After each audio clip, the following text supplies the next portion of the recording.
At 25, I've scaled multiple businesses to 7 figures. And do you want to know exactly how I did it? Well, in this video, I'm going to share with you what they don't teach you in school about getting rich young. You know that expression where people say you are a combination of the 5 people that you spend the most time with? Well, that's not just a cute saying. Before I got into the world of business, the people that I was hanging around with wasn't necessarily the people who were going to set me on the right path. They were people who were partying, drinking, smoking, and that's not on them. I was doing it too, but remember, you're a product of your environment. Nobody was sitting there saying, hey guys, let's go read these books and expand our knowledge. Nobody was sitting there saying, hey, let's go look into business, let's make some more money. In fact, when I read my very first fiction book, The War of Art, I was telling my friends, oh no, I can't go out today. And they were like, why? Oh, I'm reading. And they would make fun of me. Nobody had the mindset of wanting to take themselves to the next level. But then I started to have more positive influences come into my life. I had my cousins who I was working for and were my mentors at the time, who were telling me things like, you should go start a business, you should look into Amazon FBA, you should start working out more consistently. I had another cousin who gave me access to their Audible account and a list of books that they had on there. And all of these things were just setting me on more of a positive trajectory in life. I stopped hanging around those bad influences that I had and started to hang around the good influences that I had more. And all of a sudden, instead of waking up and smoking, playing video games right before work, I was going to the gym, eating right, working on business. Now, even though regardless of who I was hanging out with, it was on me to actually want to go change my life, I really do believe that you are a product of the 5 people that you spend the most time with. And if you don't have a good group of people around you, the beauty of it is we live in 2024, the era of information. So you could go watch business podcasts, entrepreneur pages, and absorb all the information and all the feedback and all the advice that these people have if you don't necessarily have people like I did, my cousins, in your life. Next, you always hear people say that it's lonely at the top. And while my path to success hasn't exactly been lonely, there have been so many people who doubted or didn't believe in my journey who aren't here in my life today. You have to be ready for a lot of people to doubt and not believe in your journey. But you know what the beauty of it is? None of those people were meant to see your path to success that you see. I mean, think about walking in a room. When I walk in a room, I don't sit there and mind what the wallpaper is thinking about me. Oh, what does the wallpaper think about my business or my outfit? No, because it's wallpaper. And that's exactly what everybody else's opinion of my path and my success is.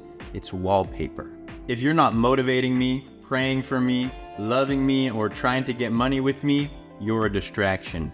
Don't focus on people's negative opinion. Rather, stay on the path, keep your head down, work hard, and let the results speak for themselves. Lastly, and this may be the most important piece of advice, in the book The War of Art, it talks about 2 forces in the world, the Muse and Resistance. The Muse is the force in the world that wants you to win, wants you to be the best version of yourself in all aspects in life, spiritually, mentally, physically, financially. And the Resistance is the opposite force in the world. It wants to destroy you. It doesn't want you to achieve your goals. It does not want you to achieve happiness. It wants you to be done. The Muse is that voice in your head telling you to go to the gym or go start that business, or hey, you got to get some work done today. And the Resistance is that voice in your head telling you, no, you can just save it for another day, or you don't need to go to the gym today, or you don't need to go start that business. First off, I recommend everybody read The War of Art, but you need to learn to tap into the Muse. You have to get up day in and day out and put in the work. Even days that you don't want to work, you have to go through the motions, sit down at that desk, sit down behind that computer, and put in the work. You need to show up for yourself, for your business, for your goals every single day. You have to go through the motions so that you don't let resistance win for the day. And just because you win the battle on resistance one day doesn't mean that you are immune to it the next. Every single day is a new battle, but every single day that you win the battle is one step closer to achieving the life that you've always wanted. There's this entrepreneur, Ed Milet, who talks about this concept of going up to heaven and fearing that God pulls out this big screen and shows him, hey Ed, this is the life that you could have lived if you had just followed the path and followed everything that you were meant to do.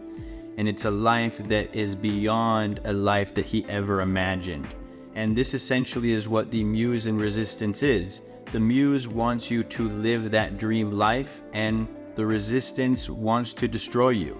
My biggest piece of advice for young people and people of all ages is don't let the Resistance stop you from accomplishing what you've always dreamed of. Now, if you want to learn exactly how I achieve financial freedom, check out my Amazon FBA private label mentorship program in the description of this video, where I go over my exact tips and strategies on how I scaled multiple 7-figure brands selling products on Amazon. If you've ever wanted to sell products online or on Amazon, this program is for you. But on that note, don't forget to subscribe and like and comment this video. It really helps out the channel a lot. And as always, have a blessed day, ladies and gentlemen.